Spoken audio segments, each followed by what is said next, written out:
Selamat malam saudara-saudara, Bapak, Ibu, Eyang Kakung, Eyang Putri, dan anak-anakku semua. Bersama kami keluarga Tarto, kelompok Rawasari, wilayah Ramangun A. Malam ini Sabtu 19 September 2020. Kita siapkan hati dan pikiran kita untuk menghadap Tuhan dengan bersaat teduh. Saat teduh dimulai.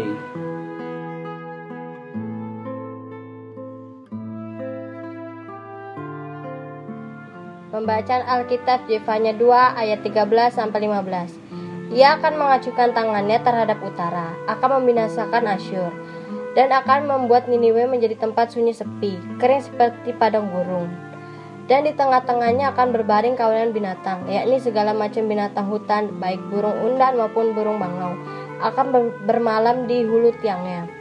Burung pongkong akan berbunyi di tingkap, burung gagak di ambal pintu. Pemapanan dari kayu aras telah tersingkap. Itulah kota yang beria-ria, yang penduduknya begitu tentram, dan yang berkata dalam hatinya, hanya ada aku dan tidak ada yang lain. Betapa dia sudah menjadi tempat yang tandus, tempat berbaring bagi binatang-binatang liar.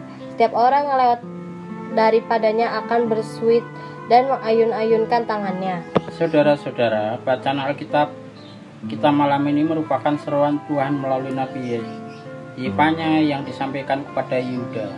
Seruan akan hukuman terhadap bangsa-bangsa yang mengeraskan hati atau bangsa-bangsa yang menjadi musuh Yehuda. Yefanya menyatakan bahwa hari Tuhan segera datang dan ia mengawali dengan memberikan hukuman, bahkan membinasakan bangsa-bangsa. Yefanya 2 ayat 13-15 merupakan seruan akan hukuman terhadap bangsa Asyur sebagai bangsa yang menjadi musuh Yehuda paling kejam. Asyur adalah bangsa dengan tentara yang besar, bangsa yang paling mengerikan dan sadis. Israel merasakan beratnya perbudakan di bawah Asyur. Asyur adalah bangsa yang menjadi ancaman bagi Yehuda. Tetapi kini bangsa Asyur yang terancam binasa. Yefanya katakan bahwa Asyur dengan Niniwe sebagai ibu kotanya akan menjadi tempat yang sunyi sepi, yang kering bagikan gurun pasir, suatu tempat pembaringan bagi binatang-binatang liar dan burung-burung.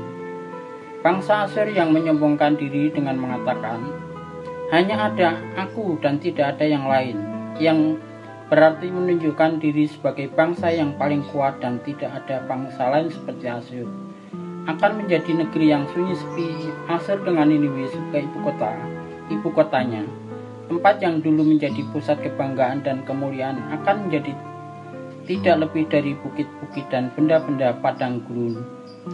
Ketika pengembara melihatnya, hanya geleng-geleng kepala, bersuit dan mengayunkan tangan sebagai pernyataan sikap yang sangat menghina dan merendahkan.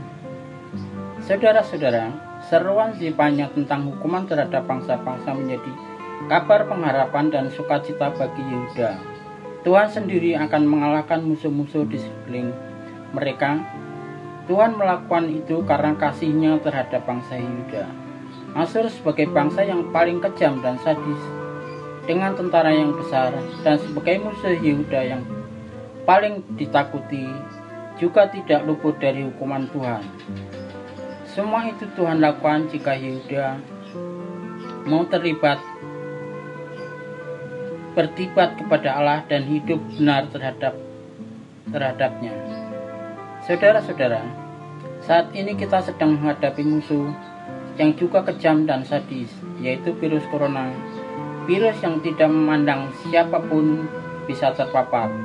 Jika Tuhan memberikan hukuman kepada Asyur dengan membinasakan Asyur sehingga menjadi tempat yang sunyi sepi, maka seharusnya kita juga percaya bahwa Tuhan akan membinasakan virus corona. Tidak akan ada lagi virus corona di negeri kita, bahkan di seluruh dunia. Semua itu akan terjadi jika kita mau bertobat seperti seruan Yefanya kepada Yehuda. Pertobatan kita adalah dengan kesungguhan mengikuti protokol kesehatan yang ada. Kita tidak menyepelekan bahwa membangkang segala ketentuan yang ada dengan menganggap bahwa saya sehat dan tidak akan terpapar.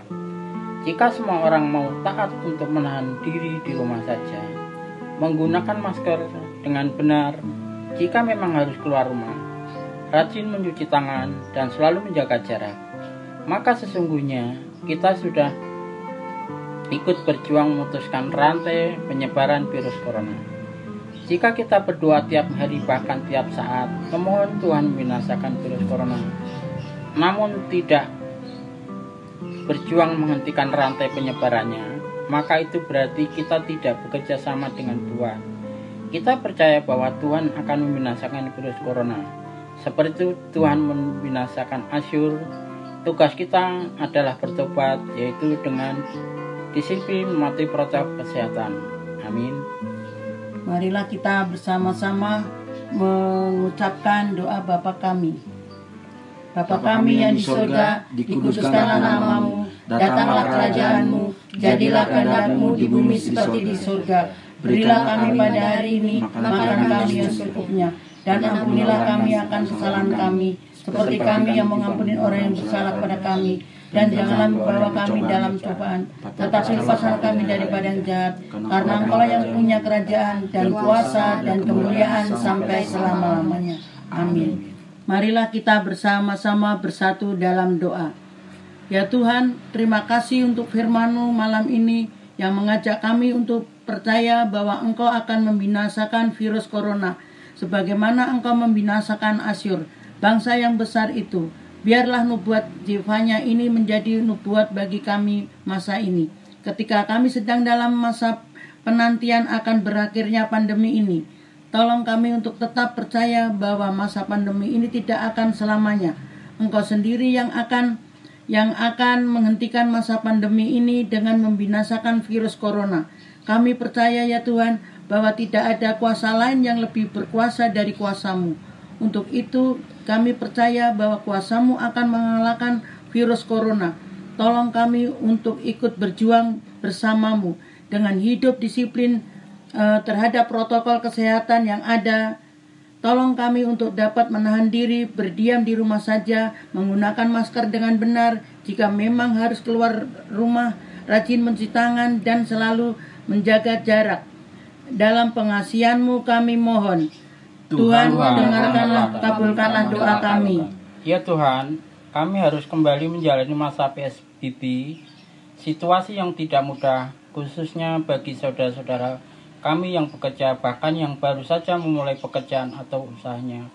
Masa PSBB membuat kantor atau perusahaan melakukan kebijakan dengan sebagian karyawan harus dirumahkan, bahkan diberhentikan.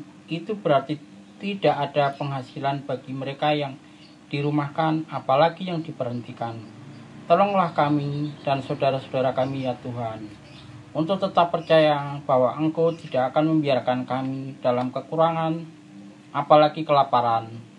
Tolonglah kami untuk memiliki iman yang teguh, bersyukur dan percaya bahwa Engkau akan memberikan kecukupan. Berikanlah hikmah kepada para pemimpin di kantor atau di perusahaan dalam menentukan kebijakan yang tidak mudah. Kami percaya ya Tuhan, tentu mereka juga berat ketika harus membuat kebijakan, merumahkan, bahkan menghentikan karyawannya. Dalam pengasihan-Mu kami mohon. Tuhan, dengarlah dan kabulkanlah doa kami. Ya Tuhan, kami berdoa untuk saudara-saudara kami yang terpapar virus corona. Mereka yang saat ini harus menjalani isolasi dan perawatan, baik isolasi mandiri, di rumah maupun di rumah sakit. Terlebih bagi mereka yang saat ini sedang berjuang dalam masa kritisnya di ruang ICU. Tuhan, kami percaya bahwa Engkau ada bersama-sama dengan mereka. Engkau tidak meninggalkan mereka dan terus menjaga mereka. Berikanlah ketenangan dan kekuatan, terlebih iman percaya kepadamu bahwa Engkau memiliki kehendak dan rencana yang terbaik dalam hidup mereka. Jauhkan rasa putus asa dalam diri mereka, melainkan terus berjuang untuk mendapatkan kesembuhan dari-Mu. Kami berdoa untuk keluarga yang tidak dapat merawat secara optimal, bahkan untuk mereka yang di rumah sakit. Keluarga tidak dapat menjenguk dan menjaga dari dekat. Tolonglah agar keluarga tetap dapat memberikan penguatan bagi saudara-saudara yang sakit. Kami berdoa untuk dokter, perawat, dan orang-orang yang bekerja di rumah sakit yang saat ini harus bekerja keras karena jumlah pasien COVID meningkat tinggi. Berikanlah kesehatan kepada mereka dan tolonglah mereka untuk juga mematuhi protokol kesehatan. Dalam pengasihan-Mu kami mohon. Tuhan, dengarlah dengarlah dan dan kabulkanlah doa kami. Amin. Amin. Saudara-saudara, tetaplah setia menjadi pendoa. Selamat malam, selamat beristirahat. Tuhan menjaga kita semua. Amin.